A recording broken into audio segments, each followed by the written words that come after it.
Hello everyone, welcome to my Emmerdale channel. I hope everyone is having a wonderful day. The morning fog hung heavy over Emmerdale, blanketing the village in a quiet that felt unusual, almost unnatural. For weeks, rumors had whispered through the streets, rumors of Joe Tate, the village's prodigal son, planning his departure, but no one had imagined the depth of the heartbreak that was about to unfold. Joe stood on the balcony of Home Farm, staring at the fields that had been his playground, his battlefield, and, most importantly, his home. His chest ached with a mix of sorrow and resignation. He had tried to fight, to stay, to untangle the mess of betrayal, love, and vengeance that had plagued his life. But sometimes, even the strongest hearts must bow to reality. Inside, his phone buzzed relentlessly. Messages from Kim, from Vanessa, even from some unlikely allies, all asking the same thing. Are you really leaving? Joe typed a reply, paused, and deleted it. Words could not capture the storm inside him. Word spread quickly through the village. By midday, the local pub was packed. The villagers, many of whom had once feared or despised Joe, now gathered in silent mourning. Chass's hands trembled around her pint glass, unable to meet anyone's gaze. Paddy's usually stern face was soft with grief, the weight of years of friendship and betrayal heavy on his shoulders.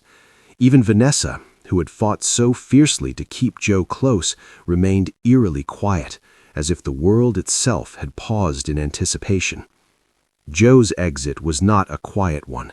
He drove through the village in his sleek car, the engine's growl echoing like a final warning.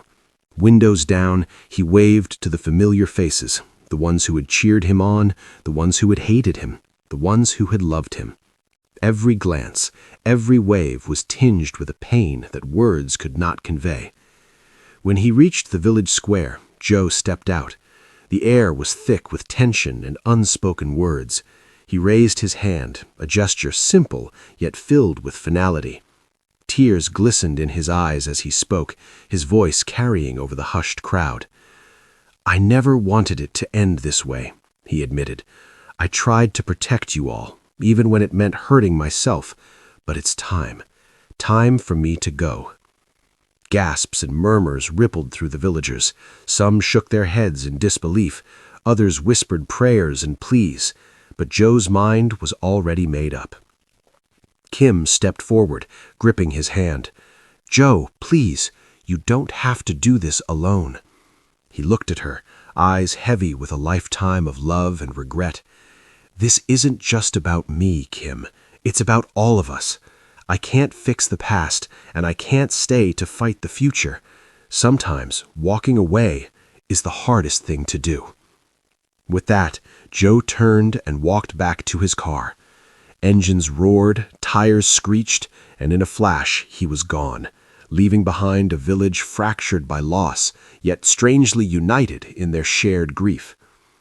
Days later, Emmerdale felt emptier. Fields seemed lonelier, the pub quieter.